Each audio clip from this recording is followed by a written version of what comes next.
Indrajit study point में आप सभी का स्वागत है। हम पढ़ रहे हैं सेट 2 भाग 3। जैसा आपने थंबनेल में देखा है, कौन कौन से एग्जामिनेशन के लिए यह यूजफुल होगा। अगर कोई भी डिटेल्स चाहिए, दिक्कत हो, तो आप कॉन्टेक्ट लिस्ट दिए गए हैं डिस्क्रिप्शन में, आप कॉन्टेक्ट कर सकते हो, नहीं तो कॉमेंट कर दो। हमारी इंद्रजीत स्टडी पॉइंट की टीम आपको जल्द ही कैचअप कर लेगी। 51 विकल्पों में से उस आकृति का चयन करें जिसमें X से चिन्हित आकृति समाहित है और इस चिन्ह किसमें आकर मिल रहा है, इसको आपको चूज करना है। ठीक है, ऑप्शन होगा इसका ए। रोक देता हूं थोड़ी देर, आप इसमें देख लो और वीडियो को पुश करके भी आप देख सकते हो।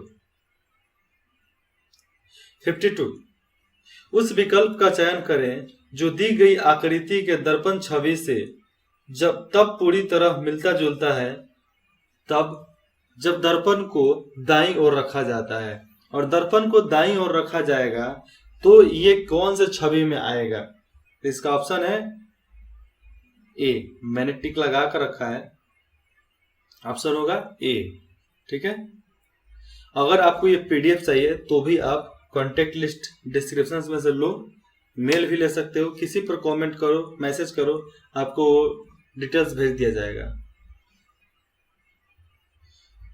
53 छह व्यक्ति A B C D E और एफ एक गोल मेज की चारों ओर केंद्र की ओर मुखाबित मतलब मुख करके मुखातिब होकर बैठे हैं।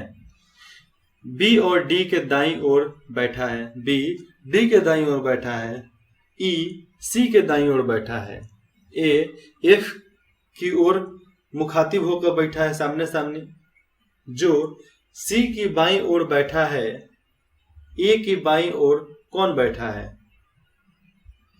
सी की दाईं ओर, तो ए के बाईं ओर कौन बैठा है? सी और ए के बाईं में ऑप्शन है ए ई सी डी वी। तो कौन बैठा है ए के बाएं में? ए के बाईं में बैठा है ई, आंसर होगा ए। ठीक है, 54 असंगत का चयन करें। टायर, तस्तरी, अंगूठी और चूड़ी। असंगत क्या है? टायर। असंगत क्या है? टायर नहीं, टायर, तस्तरी, अंगूठी। टायर क्या चीज में? टायर में लोहा यूज होता है, उसमें तार लगता है ना। अंगूठी में भी धातु यूज होता है, चूड़ी में भी शीशा का इस्तेमाल किया जाता है। तस्तरी में नहीं होता है, तो इसमें तस्तरी नहीं होगा, तो इसका आंसर हो जाएगा बी, असंगत यही है। 55 उस विकल्प का चयन करें जो तीसरे पद से उसी तरह दूसरा पद, मतलब उस विकल्प का चयन करें जो तीसरे पद से उसी तरह दूसरे पद पहले पद से संबंधित है। मतलब तीसरे को संबंधित करना है उससे जिस तरह पहला संबंधित है दूसरे से। मंदिर, आराधना, न्यायालय, न्यायाधीश, न्यायालय, न्यायाधीश। तो 55 का आंसर क्या कौन होगा? सोचो सोचो, आएगा आंसर आएगा। 55 का आंसर होगा तर्क। मंदिर में आराधना होता है, मतलब पूजा पाठ ये सब होता है। न्यायालय में क्या होता है? बहस होता है। बहस इसमें दिया नहीं है, वकील होगा नहीं, न्यायिक क्षेत्राधिकार होगा नहीं, न्यायाधीश मतलब तो जज हो गया, तो यहाँ पे होगा तर्क। तो 55 नंबर का उत्तर होगा तर्क। 56 नीचे दिए गए कथनों के बाद दो निष्कर्ष 1 और 2 दिए गए हैं। यह मानते हैं कि हुए कि कथनों में दी गई जानकारी सत्य है। हम मानते हैं कि जो हम बोले हैं वो सही है। ठीक है, भले ही वह सर्वज्ञान तथ्यों से भिन्न प्राप्ति होती हो या यह निर्णय करे कि कौन सा या कौन से निष्कर्ष तर्कित और निश्चित रूप से कथन में दी गई जानकारी का अनुसरण करता है या करते हैं। कथन 1 सभी सड़कें गलियां हैं, गलत। सभी गलियां सड़कें हैं, यह भी गलत। तो दोनों गलत होगा। ठीक है, तो सीधा सी बात है, सारा रोड गली हो नहीं सकता और सारी गली सड़कें हो नहीं सकती, रास्ते हो नहीं सकते, इसलिए दोनों तर्क गलत है। तो इसका सीधा आंसर हो जाएगा ए। न तो निष्कर्ष 1 और ना ही निष्कर्ष 2 अनुसरण करता है। ठीक है। 57 4 संख्याएं दी गई है जिनमें से 3 संख्याएं किसी न किसी रूप में समान हैं, जबकि एक संख्या भिन्न है। असंगत संख्या चुनिए। असंगत संख्या इसमें से चुनना है। ठीक है। तो इसमें है 7 9, ऑड इवन सेलेक्ट करना रहता है 7 और 9। तो इसमें से कौन है असंगत वाला? सब तीन अक्षर वाला है, तो ये एक 4 अक्षर वाला है डी, तो ये डी होगा इसका आंसर। ठीक है। 13 21 58 विकल्पों में से उस आकृति का चयन करें जो दी गई श्रृंखला में आगे स्थान पर आएगी। और ये आप देख लो, एक बार मिटा कर दिखा देता हूं। ये आप एक बार देख लो, उसके बाद से नीचे वाला चयन करना है। ठीक है, देख लिए। चलो इसके विकल्प पर चलते हैं। ये देख लो ऊपर में दिया गया है। अब इसके आगे इसमें क्या होगा? इसमें से कोई एक होगा, इसका बताओ कि क्या होगा। स्टार इधर है तो ऊपर चला गया। ठीक है, इधर है तो नीचे चला आया, तो इधर है तो क्या होगा? जल्दी बताओ आंसर इसका।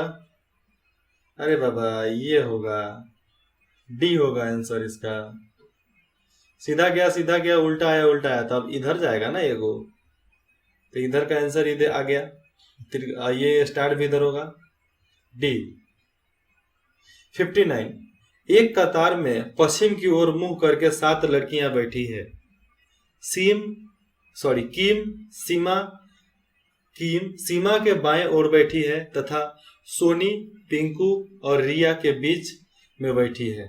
सोनी पिंकू रिया के बीच में बैठी है, जो एक व्यक्ति द्वारा कीम से अलग कर दी गई है। अगर पिंकू कतार में एक छोर पर बैठी है तो दूसरे छोर पर कौन बैठी है? एक छोर पर पिंकू तो दूसरे छोर पर कौन बैठा है बताओ? दूसरे छोर पर नीला बैठी है कि ये तीनों तो बैठा ही है सर ना, तो एक एक वर्ड का नाम नहीं है, नीला का नाम नहीं है, तो नीला हो गया इसका आंसर। 60 अगर एक कूट भाषा में एडवेंचर्स को डैश के रूप में कूटबद्ध किया जाता है तो सिस्टमेटिक को किस तरह से कूटबद्ध किया जाएगा? तो इसमें देखो कैसे होता है, 3 को काट कर रखते हैं, 3 को काट कर रखते हैं। तो VDA 3 को काटे, VDA तो VDA, फिर से TNE NEU है, अच्छा NEU है, टी को उधर कर दिया गया। जिस तरह इसमें दिया है उसी तरह आपको टिक लगाना है। ठीक है, उसी तरह टिक लगाना है। तो पहले SYS, ठीक है। ETAMCIT सिस्टमेटिक, बी होगा इसका आंसर। ठीक है, 60 का आंसर बी होगा। 51 उस विकल्प का चयन करें जो सही रूप में रिक्त स्थान में भरे और श्रृंखला को पूरा करे। और इसमें कौन सा यहाँ पर डैश में रिक्त स्थान में क्या भरा जाएगा जो इस श्रृंखला को पूरा कर देगा? DMT, FKV, IHY, MDC। अगला आंसर कौन होगा? RYHC। Very good.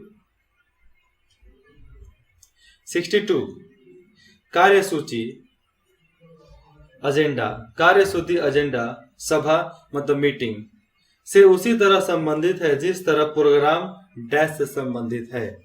तो प्रोग्राम क्या होता है? प्रोग्राम मतलब हो गया फंक्शन, समारोह, तो इसका समारोह हो जाएगा बी, फंक्शन। ठीक है,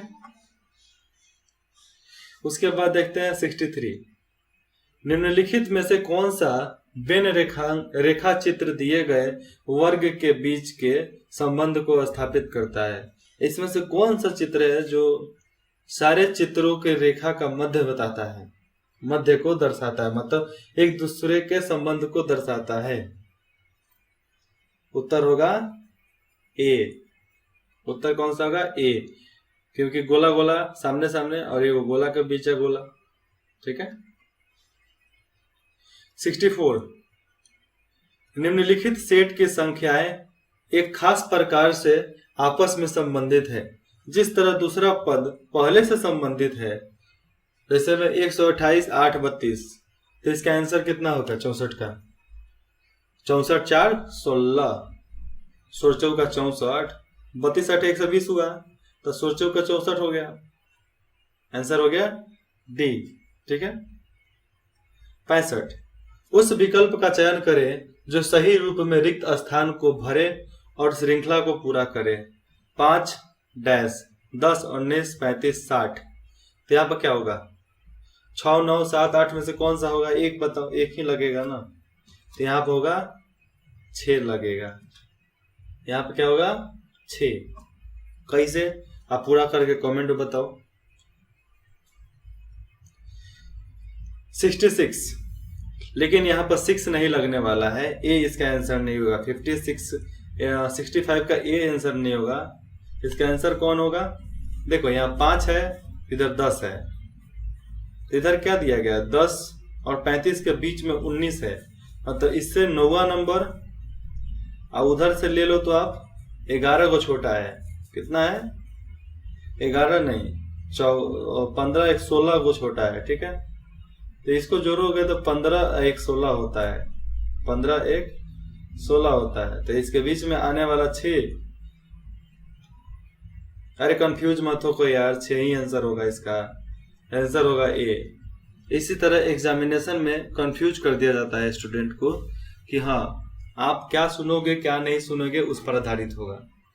उस विकल्प का चयन करें जो सही रूप में रिक्त स्थान को भरे और श्रृंखला को पूरा करे। 66 नंबर है। 15 12 19 14 25 16, इसका उत्तर क्या होगा? 66 का उत्तर होगा, इसके बाद लगेगा 33। ठीक है। 67, अगर एक कूट भाषा में बादे 1254 और हेड को 18,520 है, तो हेल्पर क्या होगा? जिसका बादे का हो गया 1254 और हेड का हो गया 1852, तो हेल्पर का कूट भाषा क्या होगा? हेल्पर का कूट भाषा होगा 58 12 11 85। कितना? 58 12 11 85। कैसे होगा इसका डिटेल्स मैं बता दूंगा जब आप कमेंट करोगे। तो नहीं समझ में आएगा तो कमेंट करना, मैं इसका डिटेल्स दे दूंगा, लेकिन क्वेश्चन का नंबर वगैरह सब साथ में बताना, कौन सा क्वेश्चन कौन सा सेट का है। 68, कौन से दो चिन्हों को अगर आपस में एक दूसरे से बदल दिया जाए तो निम्नलिखित सीमाकरण सही हो जाएगा? बताओ, इसका आंसर सामने दिख रहा है, इसका आंसर बताओ। सीधा बात है, प्लस के जगह पे यहाँ प्लस और माइनस, आंसर होगा बी। ठीक है। 69, आर टी से लंबा है, आर टी से लंबा है, पी और क्यू दोनों उस एस से लंबे हैं, तो उसकी लंबाई पी और टी की लंबाई के बीच है। अगर एस टी से लंबा है तो सबसे कम लंबाई किसकी होगी? अगर एस टी से लंबा है तो सबसे कम लंबाई किसकी होगी? इसका आंसर क्या होगा? Q S P T. कौन सा होगा इसका आंसर? जल्दी बताओ। इसका आंसर होगा टी, मतलब डी नंबर। ठीक है। 70 नंबर, नीचे दिए गए कथनों के बाद दो निष्कर्ष 1 और 2 दिए गए हैं, यह मानते हुए कि कथनों में दी गई जानकारी सत्य है, भले ही वह सर्वज्ञात तथ्यों से भिन्न प्रतीत होती हो, और यह निर्णय करें कि कौन से निष्कर्ष तार्किक और निश्चित रूप से कथन में दी गई जानकारी का अनुसरण करता है या करते हैं। कुछ पशु बाघ है, सही है। सभी पशु कोसोरुक होते हैं, पहिल का सही है। ठीक है। सभी कोसुक बाघ होते हैं, तो इसका पहिल का कथन सही है। तो इसका कौन होगा? केवल निष्कर्ष एक अनुसरण करता है।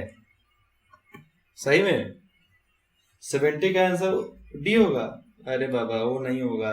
सभी बाघ कोसरुक होते हैं, लड़ाकू होते हैं, तो इसका आंसर हो जाएगा ए नंबर, केवल निष्कर्ष 2 अनुसरण करता है। यही तो रीजनिंग है, इसी में लोग गड़बड़ा जाता है। ठीक है, अब 71, निम्न 4 अक्षर समूहों में से कौन सा एक इस समूह का हिस्सा नहीं है, और इन अक्षरों में से ऑप्शनों में से कौन एक समूह का हिस्सा नहीं है। कभी भी क्यू के बाद ओ नहीं आता है, कभी भी क्यू के बाद ओ नहीं आता है, लेकिन ये थोड़ा अलग बनाया है इसलिए इसमें आ सकता है, लेकिन आपको बताना है कि इसका आंसर कौन होगा। CIGE, इसका आंसर होगा WZXY, ये वाला सी नंबर आंसर होगा WZXY। ठीक है, ये दो पैटर्न का लिया है। उस आकृति का चयन करें जिसे X से चिन्हित रिक्त स्थान पर रखने से चित्र का पैटर्न पूरा हो जाएगा, और यहाँ पर कौन सा हम उठाकर रख देंगे जो इसका पैटर्न पूरा हो जाएगा इस पजल का। ऑप्शन है आपका इसमें से, ऑप्शन कौन सा है, ऑप्शन आपको इसमें से दिया जा रहा है, सोचो, सोच लिए, तो इसका आंसर हो जाएगा A। ठीक है, 73, उस अक्षर संयोजन का चयन कीजिए जिससे नीचे दी गई अक्षर श्रृंखला के रिक्त स्थानों पर क्रमानुसार रखने से दी गई श्रृंखला पूर्ण हो जाएगा। और ये जो अपना है इधर AC DB C BB DA, तो इसको पढ़ कर इसमें बताओ कि आगे की श्रृंखला कौन सा होगा। आगे का श्रृंखला होगा D BDADC BDADC। ठीक है, 74, P Q के पिता है, P Q के पिता है, R के नाना है, R के नाना है, S R और S, R S का भाई है, S की माता T का विवाह V से हुआ है, तो T Q की बहन है, तो V का P से क्या संबंध है, V का P से क्या संबंध है, तो ये दामाद हुए, बेटी के हस्बैंड है तो दामाद, तो दामाद का रिश्ता उनके साथ है। ठीक है, 75, दी गई आकृति में कितने त्रिभुज हैं। ये जो आकृति दी गई है इसमें ट्रायंगल, इसमें कितने त्रिभुज है उसको आपको बताना है। ऑप्शन यहाँ पे है 18 16 14 20, 18 16 14 20। इसमें कितना त्रिभुज है, 16 है। कैसे है, 1 2 3 4 5 6 7 8 होगा। एक पूरा ले लो 9, एक ये ले लो 10, और फिर इसमें से ले लो 11, फिर इसमें से ले लो 12। ठीक है, और एक इधर से ले लो, इसमें 2 4 और कम पड़ रहा है, तो 4 किधर से लेंगे हम, 4 किधर से लेंगे, इधर से नहीं लेंगे, बस इसको जोड़ेंगे साइड से। ठीक है, तो यहाँ पर 16 हो जाएगा। तो फिर मिलते हैं अगले पार्ट में। अब अगले पार्ट में चलेगा पार्ट C, संख्यात्मक योग्यता। ठीक है, फिर मिलते हैं अगले भाग में। तब तक इंद्रजीत स्टडी पॉइंट में जुड़ने के लिए आप सभी का धन्यवाद।